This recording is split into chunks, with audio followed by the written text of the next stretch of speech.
nagyon megtisztelő, It's a great honor hogy felkértek that I was asked jelen szekciónak a to be vezetésére. chair of this session. Magam Csunderlik My Péter name is vagyok, Péter és Csunderlik, mindenek and előtt first let szeretnék köszönetet me mondani express my a gratitude to svájci the nagykövetségnek, Swiss hogy Embassy támogatja for ezt a supporting rendezvényt, this event, és and különösen especially nagykövet His úrnak, Excellency, amiért Ambassador Péter, szenvedéllyel és elképesztő because elkötelezettséggel tett meg he mindent did azért, all hogy his best in létrejöjjön ez order to a organize this rendezvény. event. Thanks a lot for the support of the Swiss Embassy in Hungary to organize this excellent conference, and especially to Ambassador Mr. Péter because of his great commitment to his conference. Első A előadó first speaker is going to be aki a mentési kísérletek, az Egyesült Államok háborús menekültügyi hivatala és a Magyarországi Zsidóság témájában tart előadást. Thank you very much.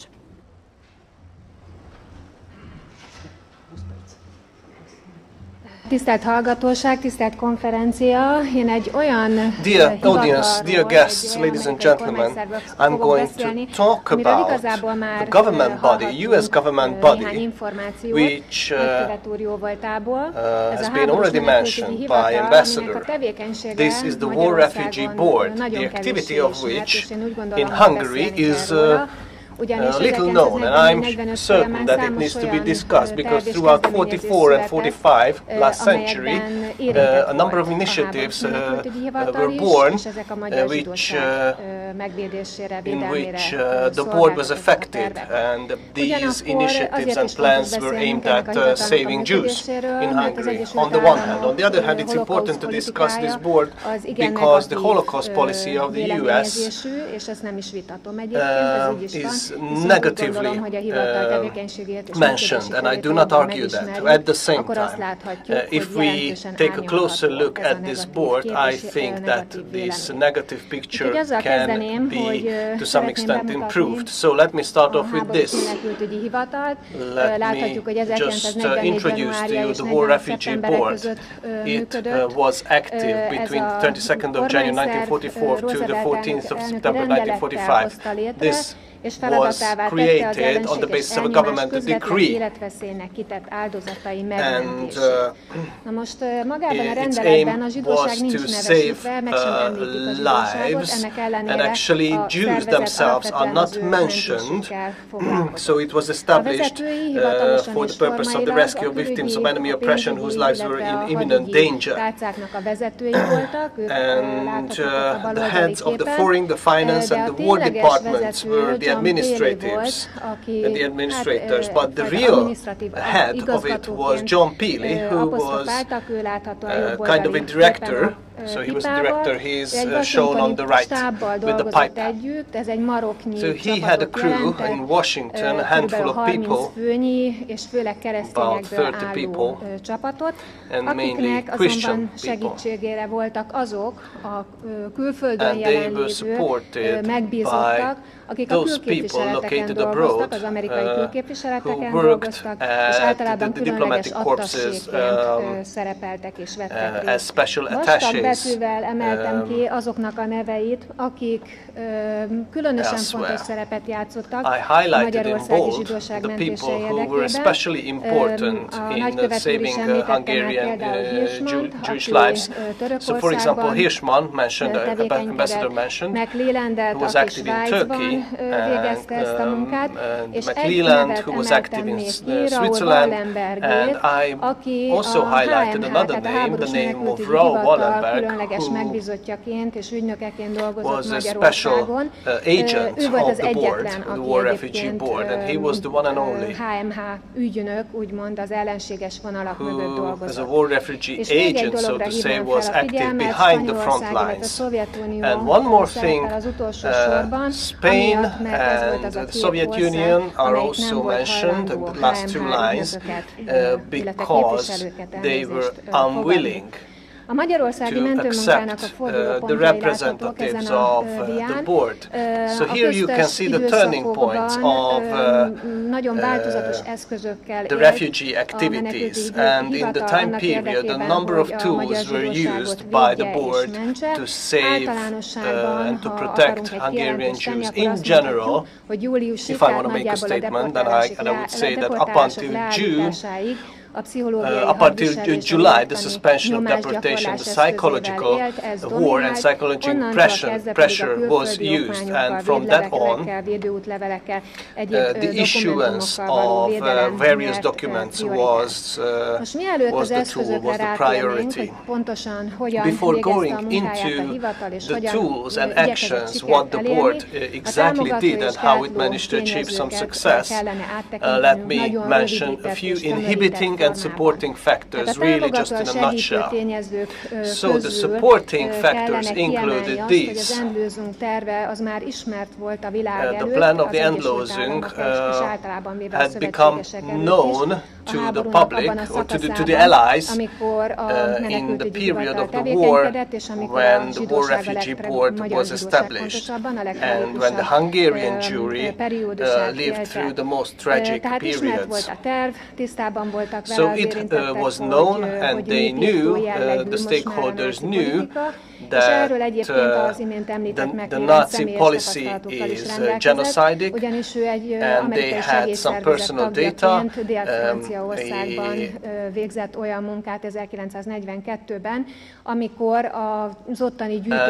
McClelland knew some personal information from us as well. So, as for the war status in 1944, that was already favorable for the Allies, and that could have supported the activity of the board. And as Professor Karsai mentioned, this war had become more and more favorable for the Allies. It's approaching to its end in a short period of time, and the board suspected that it's going to come to an end the same year, which practically meant, or could have meant, that since the war was going to be over, the genocide would be over, and hence the issue of the Jews would be solved, so their suffering would come to the end. However, actually in South Italy, the Allies already set foot, and a collaboration came about with Tito, with the Yugoslavian partisans, the point of which was that through the Adriatic Sea and through Yugoslavia, from Yugoslavia, the Jews would be helped to reach South France, and some additional plans would be put together to save the Hungarian Jews if this route will prove to be usable for saving additional souls.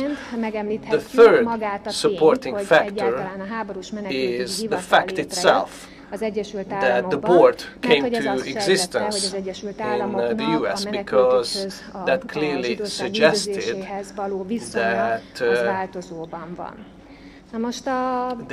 the attitude of the US is changing for the benefit of the Jews in Hungary and in Europe.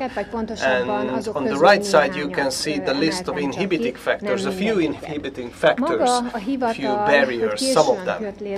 The board itself, the board came to existence too late, on the one hand. On the other hand, it didn't have many tools back in 1944 when the Hungarian Jewry had to face a number of horrendous challenges. Number one. Number two, the Hungarian situation may have seemed misleading, because it was not an acute situation for the Jewry. There was no imminent life threat, and Hungary was described as a safe place. And on the basis of this, the War Refugee Board started to make up plans. consequently, the board failed to take steps on a timely manner, and the Hungarian jury-related activities took place very fast. So it was actually the board was only trying to follow az Egyesült Államok között és Magyarország között ugyebár hadi állapot létezett már igen régóta, the US and Hungary és ez azt jelentette, hogy a háborús menekültügyi hivatal közvetlenül nem tudott érdekérvényesítést végezni Magyarországon. Nagykövet úr is említette, hogy nem volt embere a helyszínen, nem tudott közvetlenül a magyar kormánnyal tárgyalásokat kezdeményezni, tehát közvetítőkön keresztül, semleges diplomatákon, semleges szervezeteken keresztül, mint például envoys, through neutral organizations like the Red Cross, they were trying to ezért lesz fontos ugye Wallenbergnek a helyszínre juttatása. Represent their interests. So this was the reason why it was important to send Wallenberg on site. And the last inhibiting factor, last barrier, is the refugee policy of the Allies itself.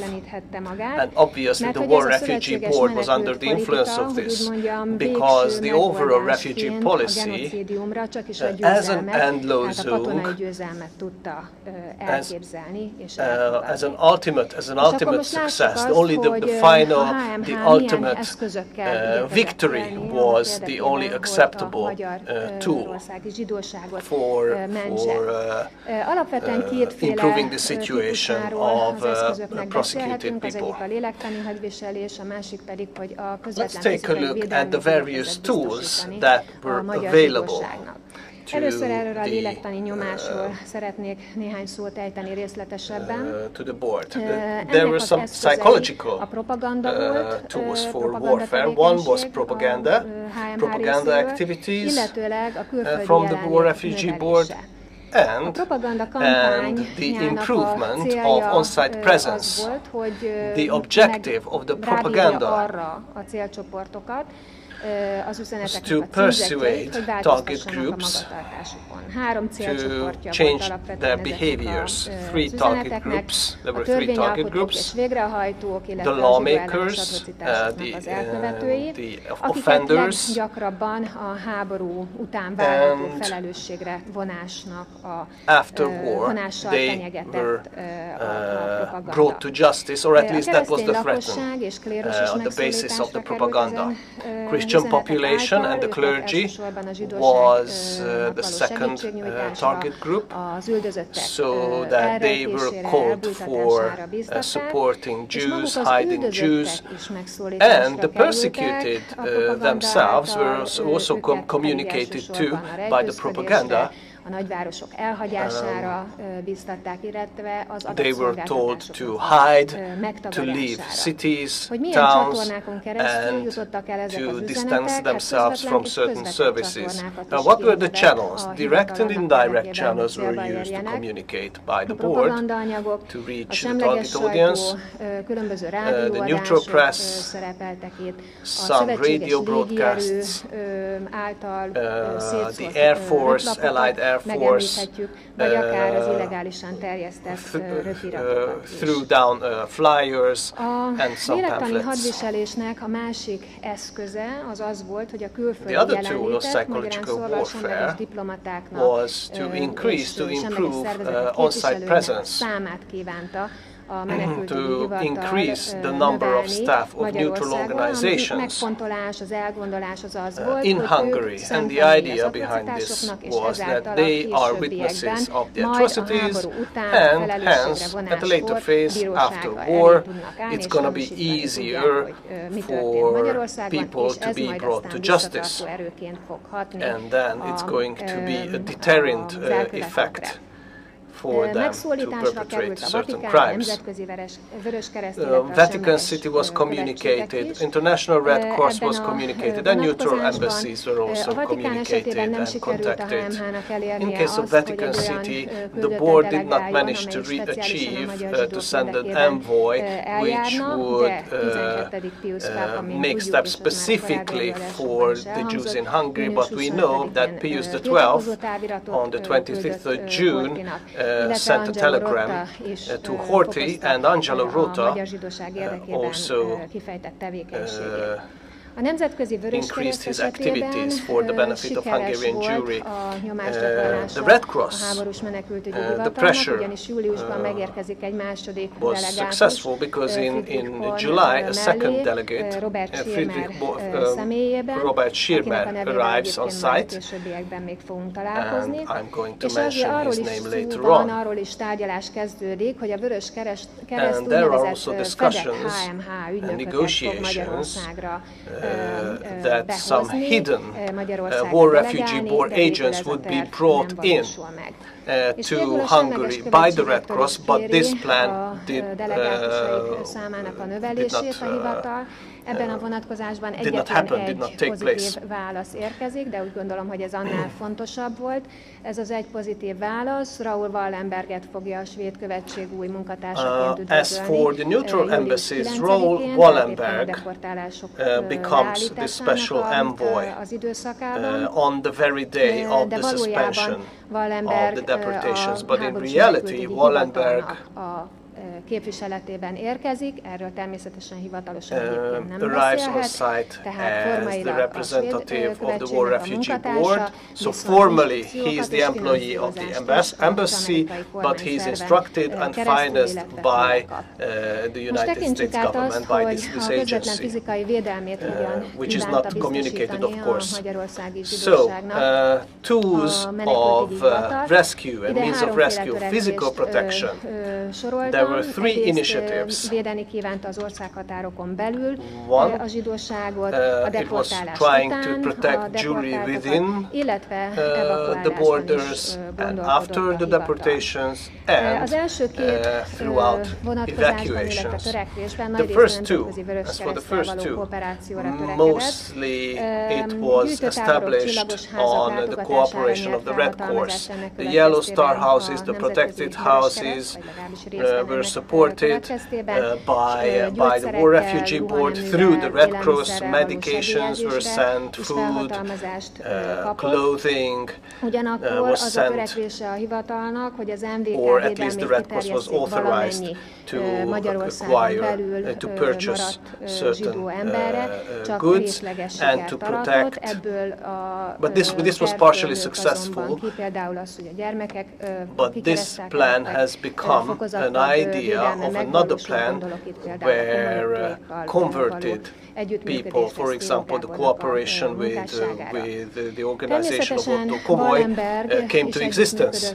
Of course, Wallenberg cooperated with the Red Cross as the employee of, or as the envoy of the War Refugee Board. He helped in forwarding medication and some financial resources.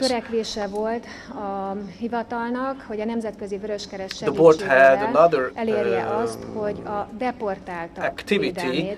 They were trying to achieve the protection of the deported people. So those who are already in the territory of the Third Reich, those who are suffering the territory of the Third Reich, Hungarian citizens, would be somehow protected. But here the Red Cross and the Swiss directors of the Red Cross rejected, because their idea was that practically just to formulate such a request can be communicated only if they formally recognize the deportation. So that would create the legal basis for formulating such request. Now let's take a look at the plans for evacuating Hungarian Jews out of the country. Of course, mostly illegal activities were supported to three directions, to the direction of Slovakia, Romania and Yugoslavia. So such events were organized by the board. I mentioned the names of the people who were responsible for these. I have not mentioned one name, the name of Ackerman, who was responsible for the direction towards the Mediterranean, to North Africa, to Yugoslavia. The Slovakian direction proved to be a dead end, but the direction towards the Yugoslav seemed to be more successful due to the presence of the Allies in Italy and due to the cooperation with the partisans and Tito. So there was a reason for this.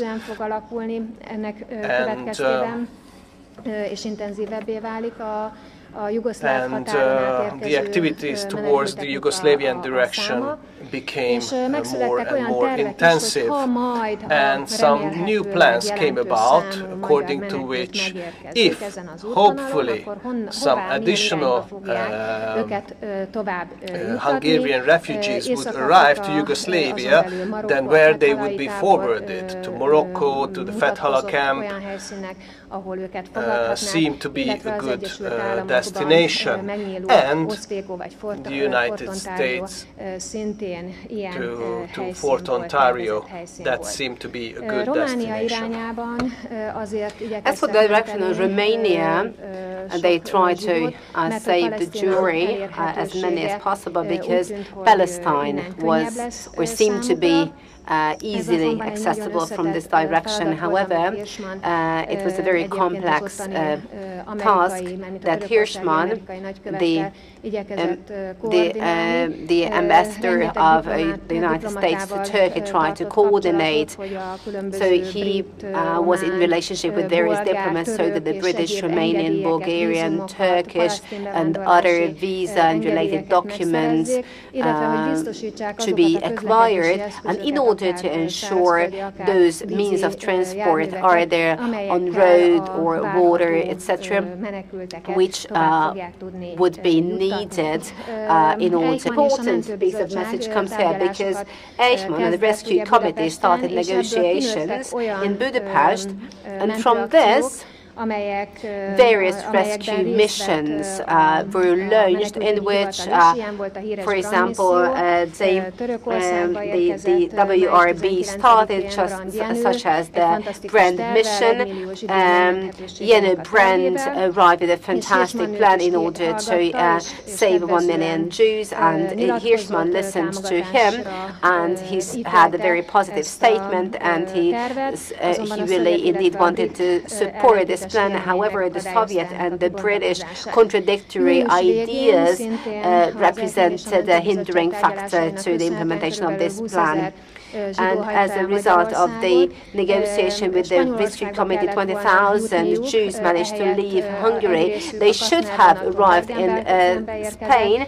However, some arrived in Bergen-Belsen on the Csunderlik train, and others to camps around Vienna. And the WRB played a really important role in their remaining alive. And as mentioned by His Excellency Selmayr, the representative of the American joint, played a really important role in these negotiations. In these negotiations, McClelland also participated, once also in person, which is really interesting, because he also had negotiations in person with Kurt Becher and the SS. However, while these negotiations were going on from the end of August until the beginning of 45, there was a continuous relationship between McClelland and the United States of America. He played a really important role in keeping alive Hungarians arriving in the Vienna camps because he subsidizes them and he creates plans for their evacuation and for their transport into Switzerland. As for the Selmayr and SS negotiations, played a really important role in other aspects as well in order to keep Hungarian Jewry alive, because according to the original idea, 10,000 trucks should have been handed over in order to save Jews. However, of course, it was forbidden to hand over such products, I mean trucks, to the Nazis. So at the end phase of the negotiations, they agreed that the International Red Cross movement's packages will be handed over, and these reached also Hungarian Jews in the various concentration camps. So this was purchased by the WRB, and they did their best in order to give them to the Jews. And of course, legal saving options were also, or legal rescue methods were also considered, and it was important to liberalize the US visa policy, and similar other steps were expected by the board from the British and from the neutral parties and also from the Latin American countries. Here I need to mention that Latin America did not have representative in Budapest, similar to the US. So it was the board which put pressure on them to ask for a representation in Hungary. And whenever there were people who referring to Latin American nationality to approve their documents, even if their documents were not necessarily illegal, and even if they had no real documentation, their applications should have been approved. Horthy recommendation. This was a possibility that they wanted to make use of for the sake of the legal rescue, especially they were thinking about the rescue of children, and this is what they were significantly, even in the when the recommendation was created, the application formulated by the board played a really important role. However, for lack of time, I'm not going to speak about it in more detail. However, the most important part of this was that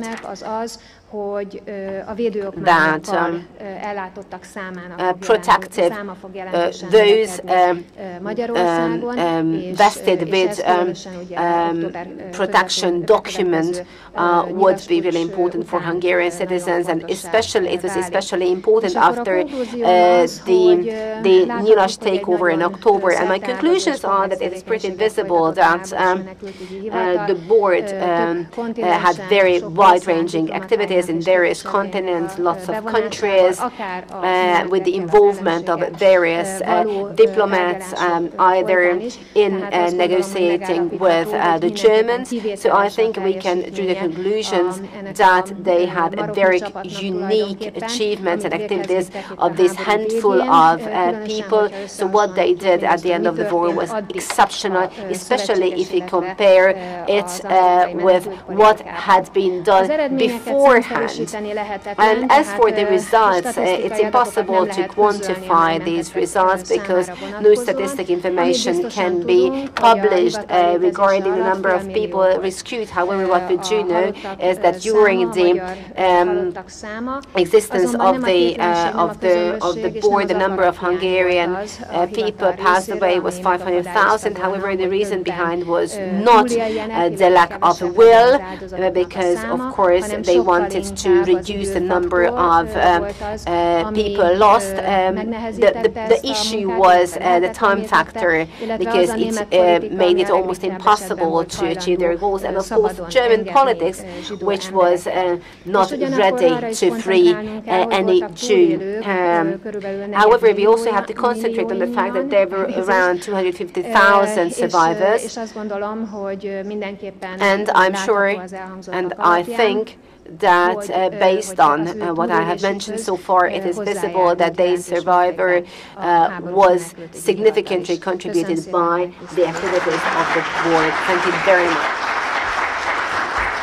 Következő előadónk Dobos Erzsébet, aki a spanyol nagykövetség mentőakcióról fog előadást tartani. Először is szeretném megköszönni.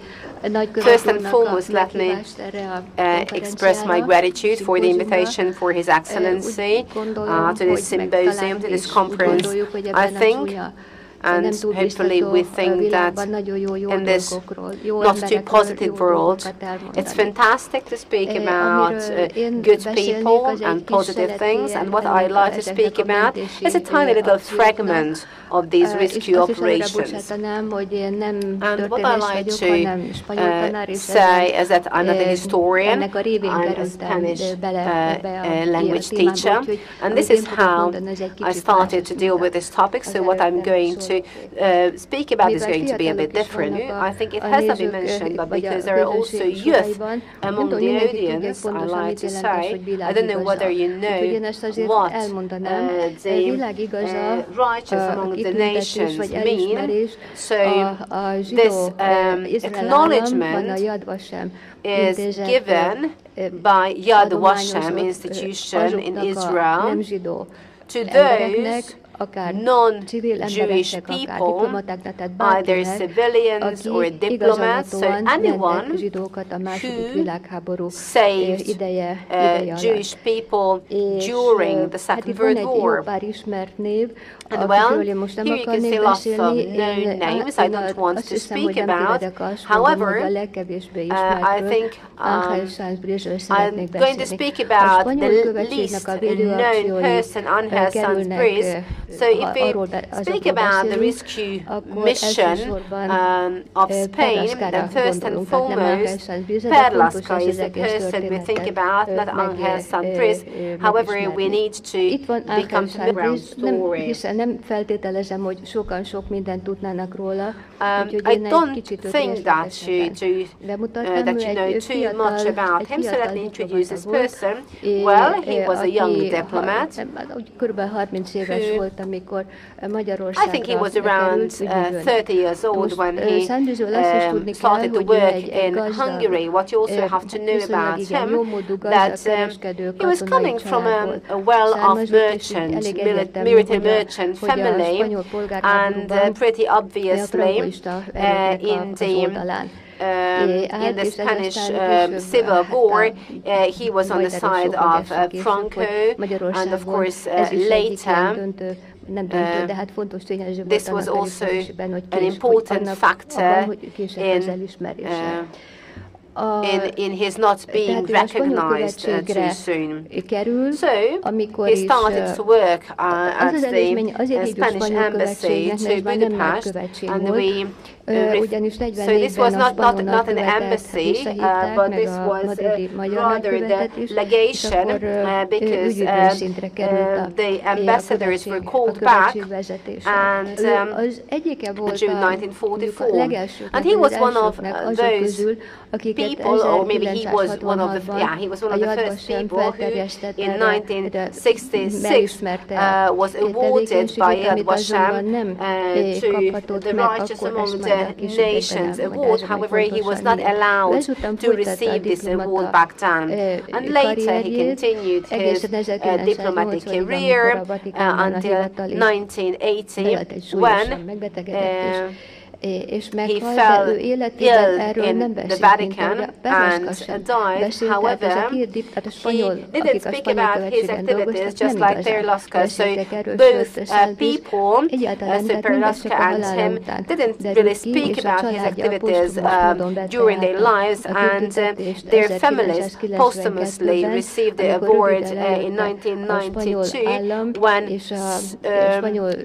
some time earlier the Spanish nation and the Spanish Israel.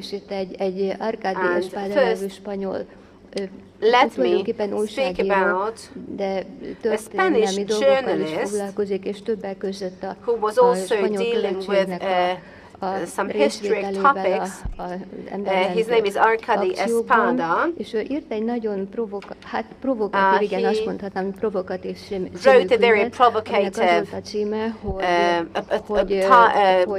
The title was In the Name of Franco. In the Name of Franco. It was not published in Hungarian but in English. Well, in this book, munkatársat is, tehát Arkady Espada nagyon utána ment a tényeknek. Ez egy kis csapat volt, ugye kis követség, kis csapattal. And you know, there was a tiny little team at the Spanish legation, and I need to mention the name of a person whose husband was a French person. And you know, the question arises how protective passports could be acquired. Madame Tournay was a family friend. This is a quote, I knew him pretty well, and when I visited them, then we got to know that at the Spanish embassy one could get protective passports, and this is how we received our passport as well. Zoltán Farkas was another really important person who worked for a long time at the embassy. He spoke Spanish, French, German, and he was a really important colleague of Csunderlik because they usually travel together and they played a really important role in the embassy. In January 1945, he was killed by a brand in the courtyard of the embassy. So the question arises, how could Angers and Briz create protected documents completely different from his colleagues? Well, at the beginning of June 1944, so not much later, when he started to manage the embassy, many employees were taken from the embassy, and then he sent a letter to the Foreign Minister of Spain, Cornella, and in this letter there was a sentence, there was a statement which could be used as a legal basis for creating protected documents. And this statement says, we give you the authority to take the necessary steps in order to save all those employees of the embassy who are charged to be, for him, it was important to find the legal niche, the legal opportunity based on which he could issue protective documents. I'm sure that you are familiar with the fact that from Spain, Jews were ezeket hívjuk szepárt zsidóknak, akik akár Spanyolországból, akár később Portugáliából kiindulva kelet felé mentek. Jews were sent to Alfonz király, nem Spanyolországból királyság még. 1924-es évi királyi rendelete kimondja, hogy ezek a 1992-ben elüldözött spanyol zsidóknak a leszármazottjai jogosultak visszatérni Spanyolországba, that Spanyolországot, állampolgárságot nyelni, those Jews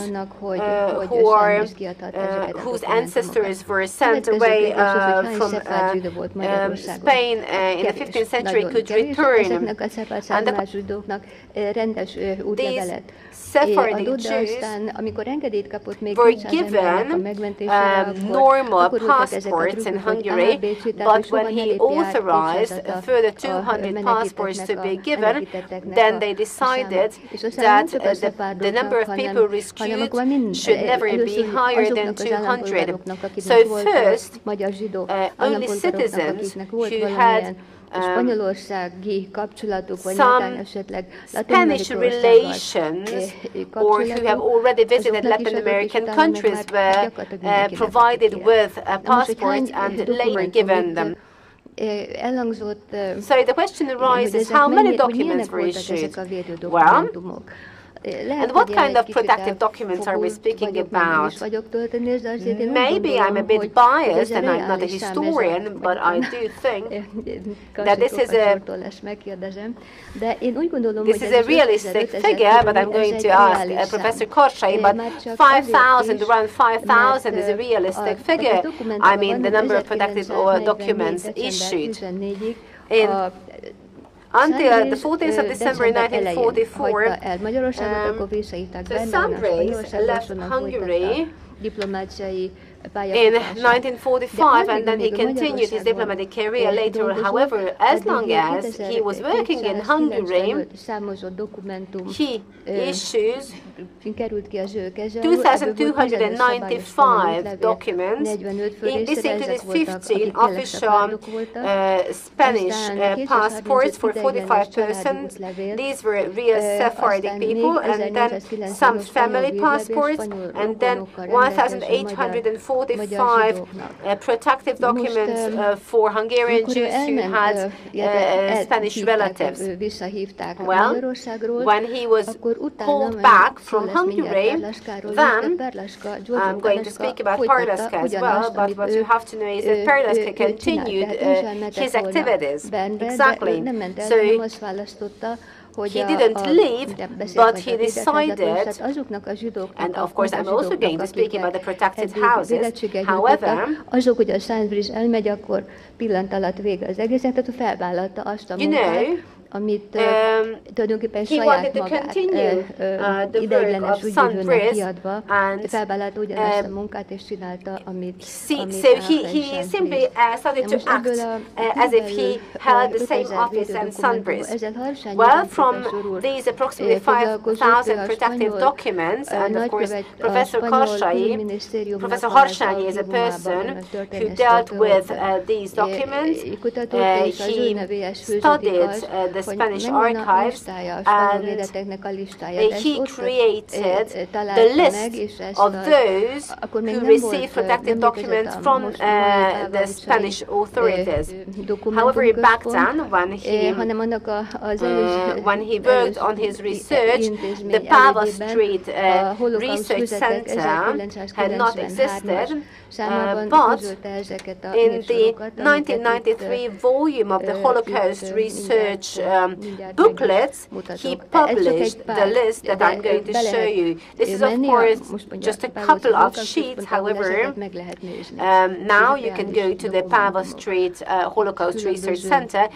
These are public documents one can have a look at. So these are various types of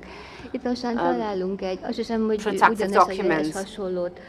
And this is again a collective passport. And here let me know that in 1998, when László Harsányi, so Professor Harsányi, did his research and worked a lot on this topic, in 2008, when the Cervantes Institute And this is the Cultural Institute of the Ministry of Foreign Affairs in Spain. Well, he participated with several colleagues of him at a conference in Cervantes Institute, and then there was an exhibition of the documents of the Cervantes Institute, and what you can see here is an example of the exhibited documents there. I have already referred to the name of this person, and I'm pretty sure that you need to Heine Vándor. The father was a Hungarian person. No, his name was not Heine, but his father was Hungarian anyway. And his mother was born in Vienna, and the kids grew up in Hungary, and the father went back to Madrid. And this is a collective passport. There we can see the mother and one of the children. So this is a collective passport. So collective passports were also issued, and this is how they also wanted to increase the number of protected people. So this is an official, real Spanish passport. So, just in a nutshell, I like to refer to this because it has already been mentioned by the previous presentation. So, Sainsbury's, together with the other neutral countries, started to oppose the Hungarian Jewish genocide and the persecution of the Jews. And in the first days, there was a regulation published, namely that no kind of protected documents are going to be accepted. However, the third issue of Új Magyarság, this is a Hungarian paper, said, and here I quote, that passport protection certificates, immigration certificates, etc., by foreign embassies currently operating in Budapest shall be recognized, and persons holding such documents shall be exempted from civil and military labor service. Embassy buildings and premises under embassy protection shall be off limits. So this was really important. So the second sentence was also important, that embassy buildings and premises under embassy protection shall be off limits. And on the 12th of November, instructions were given to the police to organize an international ghetto. Well, okay, here let me quicken up my presentation a bit. Okay, so Sainsbury's, as an employee of a neutral country, together with other neutral country representatives and the Vatican City, protected, but he also made the protest individually, and we can say that it is a statement that Spanish protection documents were not falsified, were not copied, because, and for this reason, their value was different due to the facts. And let me read this out because it's really important, and this is a quote. So after the takeover of Szálasi, Sainsbury's left, and this is what he said, and this is a quote: "I had learned from the newspapers that the new Gauleiter had been appointed for Budapest and the country, and I decided then to pay him a courtesy visit since the success of my mission depended on his goodwill. One fine day I went to see him accompanied by an interpreter and was received by the gentleman, whose name I can no longer remember, with extreme discourtesy, almost rudeness. His first rather blunt question was, 'Why have you come here?' I replied gently and truthfully that my presence here was purely out of courtesy, as he was an important official in Budapest with whom I felt obliged to make contact. Upon hearing my reply, my host's attitude changed, and he said the following in a normal tone of voice: 'Forgive my..." And then he sent The answer was, forgive my bluntness, to this day, every foreign diplomat I have visited has come to treat as the treatment of Jews. No one of them thinks of the sufferings that the Hungarians endured in Transylvania and Bessarabia, which were invaded by the Soviets. End of quote.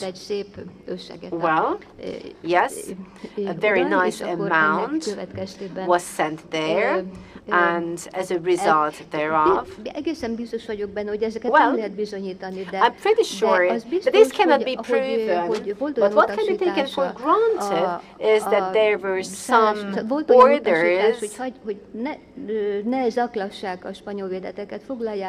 not to bother the Spanish employees and to accept their documents, and from Spanish protected houses nobody was taken away, or if they had been dragged away, then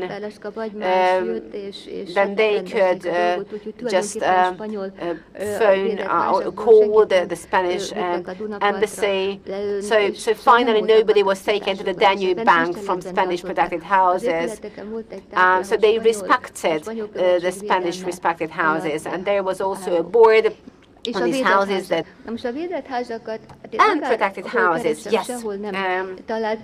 I couldn't find real information about protected houses, neither at the embassy or anywhere. And then I sent a letter to the Perilaska Foundation, because I knew his son, and I said that I asked them to search for information about protected houses. Let me emphasize that I'm not a historian, but this is the only official document, I think, because the letter I received from them, there was a cellar system, and I'm going to finish it pretty soon. So this is the villa of Count Zsigmond Széchenyi, and not many know that Sandris used to live here together with his family.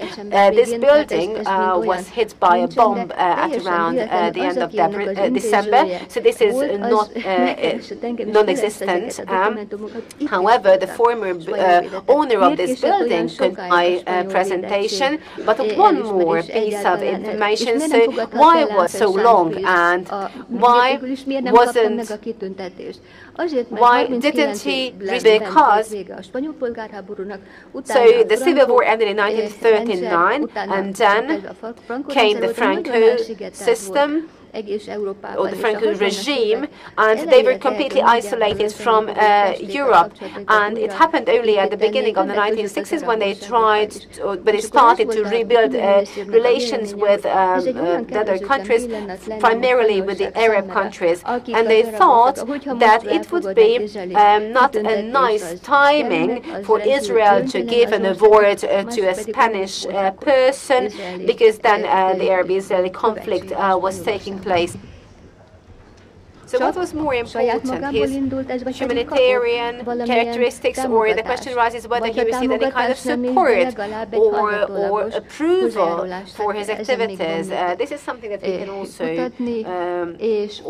raise as a question, and the same applies to Perilaska. There are documentaries, there are many books, and thank you very much for your kind attention. Thank you so much. And the very last one, but not least, François Vizar, the diplomat who was with Lutz in Budapest and with Wallenberg in Moscow. Ladies and gentlemen, I have to confess the title of this presentation is misleading. Misleading in the sense that I am not going to talk about Lutz, and I'm not going to talk about Wallenberg. I will just mention them en passant. But I choose actually this title at a time was the title of today's symposium was Wallenberg, Lutz, and the many others. And I will talk about one of the many others, Harald Feller. So the studies devoted to neutral diplomats posted to Budapest in 44-45, in fact examined two series of actions of protections or actions of rescues. First, the action of Swedish, Spanish, and Portuguese diplomats, I do not mention here those of the Holy See and the ICRC, in favor of Jews with ties, real or supposed, to those neutral countries. And those of the Swiss consul Karl Lutz, in favor of Jews who were supposed to emigrate to Palestine under the British mandate. So as we can see, there is a gap. What about the actions in favor of Jews with ties, supposed or real, to Switzerland? The diplomat who was responsible for these actions or who carried out them on his own initiative was Harald Feller. I'm going to shortly describe 4 of his actions. I put them in a chronological order. The repatriation of Swiss Jews, the repatriation of Swiss women who had lost the nationality after marrying Hungarian Jews, the suggestion of a collective passport and the distribution of protective documents, and finally the clandestine housing of Hungarian Jews and Swedish diplomats. But first of all, who was Harald Feller and why was he never mentioned as a rescuer for a so long time? I quote, "I wonder if I deserve this distinction. Compared to those achievements of Consul Lutz or Raoul Wallenberg, my deeds are more than modest. I am not a hero. I fulfill the duty that goes without saying. I am sure that there are others whose sense of justice led them to save Jews from extermination during the Second World War without these rescues subsequently becoming public knowledge. I would like to accept this honor on behalf of these unknown and like-minded rescuers." These were the words of Harald Feller in 1999 when he was awarded in Bern the Righteous Among the Nations Medal for having rescued women with formerly Swiss citizenship. Indeed, Feller never spoke spontaneously about what he did in Budapest, what he did to help the Jews, nor did he try to correct the image of a diplomat who had collaborated with the Nazis and the aristocracies. A false image, as we know today. It was conveyed, this image, at the end of the war by the press, mainly the press of the political left and the Jewish press. It originated, in particular, from statements made by some of Feller's former colleagues. They tried to explain why he had been kidnapped by the Soviet Secret Service in February 1945. At that time, and since early December 1944, Feller was head of the Swiss legation following the recall to Bern of Minister Maximilian Jäger and the departure for health reasons of his deputy. In May 1955, the Swiss Ministry of Foreign Affairs tasked a judge to investigate the reasons for his capture. Harald Feller and Max Meyer, a colleague of his, also kidnapped in Budapest, were in Soviet hands in the Lefortovo prison at the same time, but we only know today, as Raoul Wallenberg, but they did not meet there or had no encounters. The judge's investigation was completed after the return of the 2 Swiss citizens, so Feller and Meyer, in 1946, thanks to an exchange of persons agreement between the 2 countries. Harald Feller was cleared of all charges, but nobody was interested anymore in learning the truth. So Feller left the diplomatic service in 1949 to pursue a career as a prosecutor in Switzerland. The image of a diplomat who collaborated with the Nazis and with the aristocracies thus remained.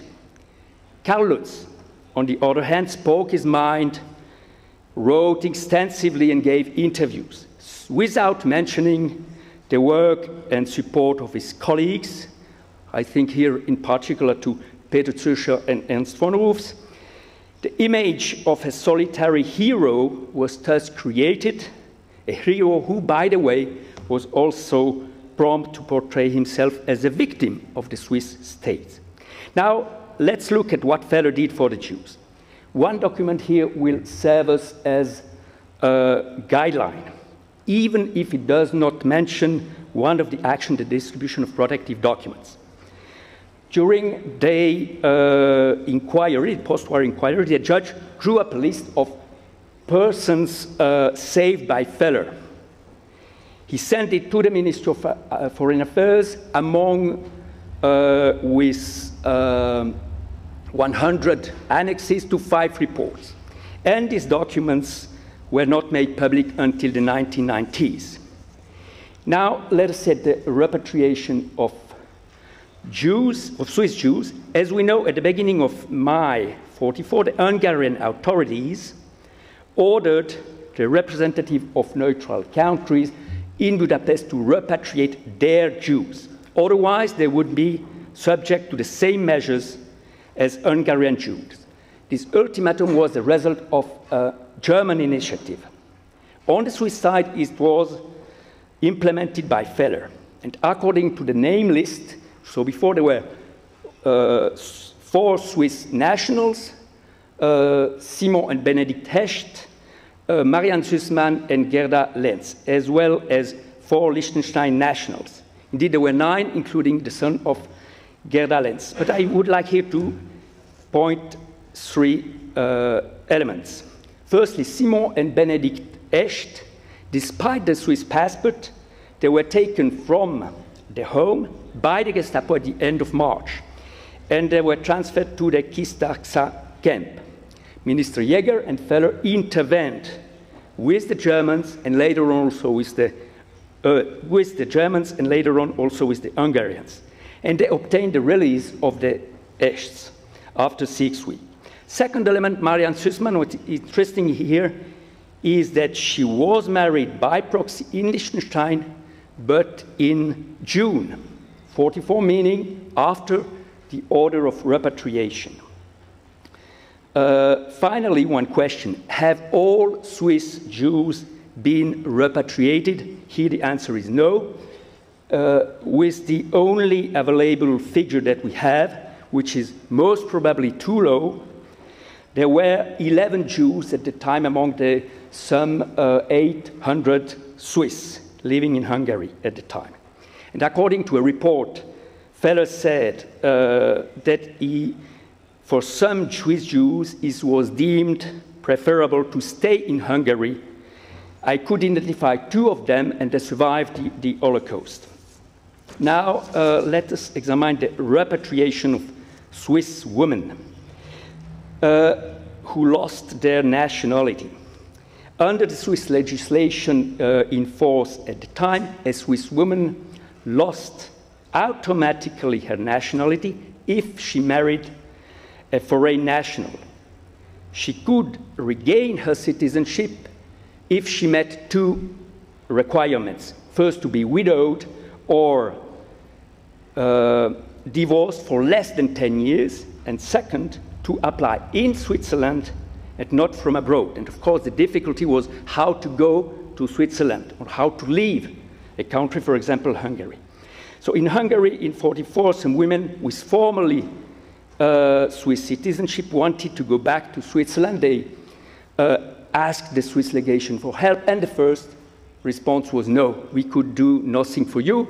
You are no longer Swiss, you are Hungarian. In June 1944, one woman's approach brought about a change. As the widow of the Hungarian Jew, for less than 10 years, she was one of the very few to meet this requirement under Swiss law. This woman, Bert Klein, said, please give me a Swiss passport so that I return and ask for my nationality back. The legation supported this request and sent it to the minister in charge of immigration and justice himself. After tough discussion, it was rejected with 2 arguments. The first, we could not give you a passport because you would be removed from the authority of the Hungarian state, and this would damage the good reputation of our, meaning the Swiss administration, the reputation of our administration. And second argument, let's say the only convincing, is with such a passport, you probably wouldn't be allowed to leave the country, to leave Hungary. However, we can give you an identity certificate stating that you are returning to Switzerland in order to regain your nationality. This solution was then applied to other women, those on the list, and they were married to Hungarian, or they were widowed for more than 10 years, so they do not meet the requirement. And so special identity certificates were then issued. We see here one of a young girl who was 6 years old at the time. She's still alive. She lives in Zurich. She's very active, and she also asked me if I would be ready to write a book about Feller, what I actually did. It's also the reason why I am here today. So Feller obtained the agreement of the Hungarian and of the German authorities to let them out. We see there the stamps, including the one of the Swiss. These women were allowed to leave the apartments, to remove their yellow stars, and to go to a Swiss home while awaiting their departure. This was in August, and by the way, this home is in the surrounding here at Museum Korrut 31. Feller provided them with food, and finally this group returned by train to Switzerland in early October 1944. I would like here to briefly touch 3 points. Firstly, of course, the German agreement. Feller's contacted the German legation was Theodor Grell, who was in charge of the so-called Jewish affairs. It was he who gave the green light. Was it difficult? Did he ask, or did he get something in return? So in Feller's testimony or in Swiss document, we do not find anything, but let us say the question is still open. Secondly, the name list we have on the list with 4 women and 2 young girls is incomplete.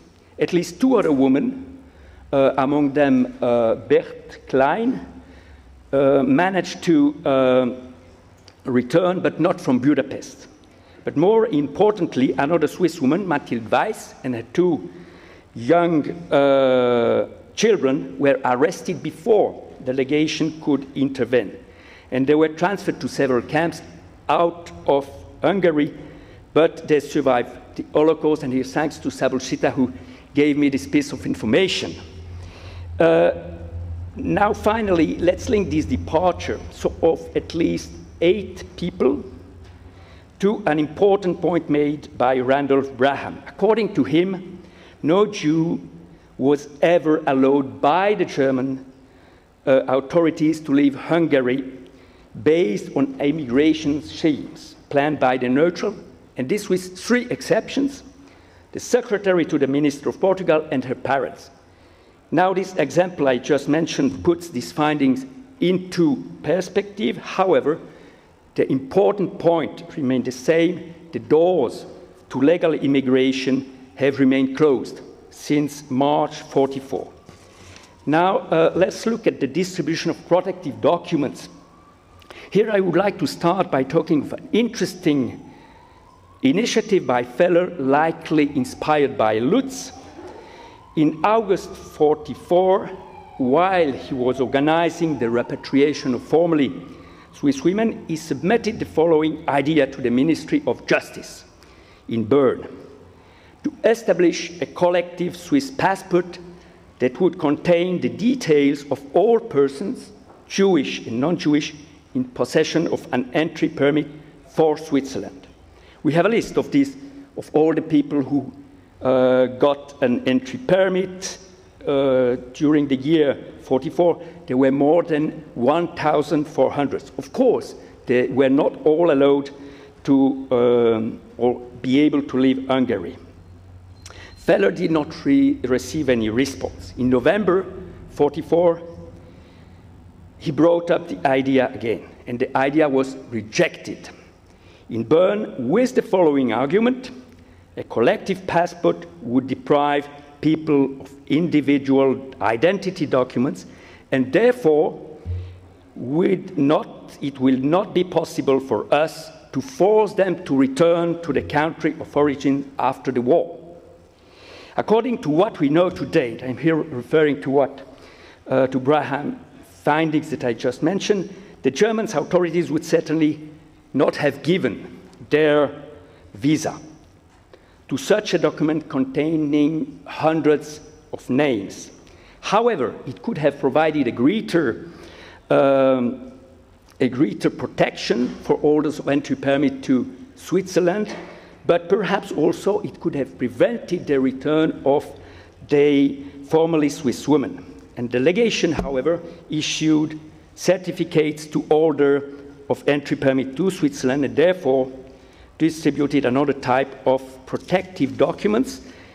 Just here on that feller issued and gave protective letters containing photos and the legation letterhead to formerly Swiss women, Jewish and non-Jewish.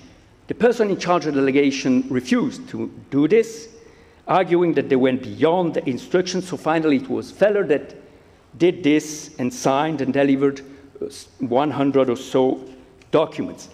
Now I will be brief on the fourth, the clandestine housing.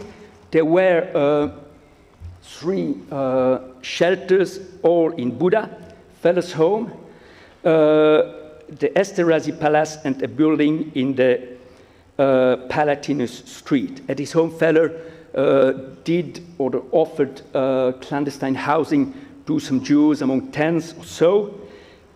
He provided them with food, so the first was already in July, and he did not inform his colleague of this. The second shelter in the Esterházy Palace in Buda, it was actually an annex of the Swiss legation who was, and still is, in Pest. This annex was opened in November. Feller put his office there, and the palace had a shelter where among some 50 people, mainly Swiss citizens, took refuge, but also Swedish diplomats, with the exceptions of Wallenberg, and this after the attack of their legation by the Arrow Cross just before Christmas. And Feller gave them forged passport, and on the third shelter, on the Palatinus Street, which was under Swiss protection, there were also Swedish diplomats and Jews, but we have almost no information about them, but they are, for example, not on the list of the persons saved. Who have just 2 final remarks. The first is on the protective documents. Several types of protective documents were distributed by the Swiss.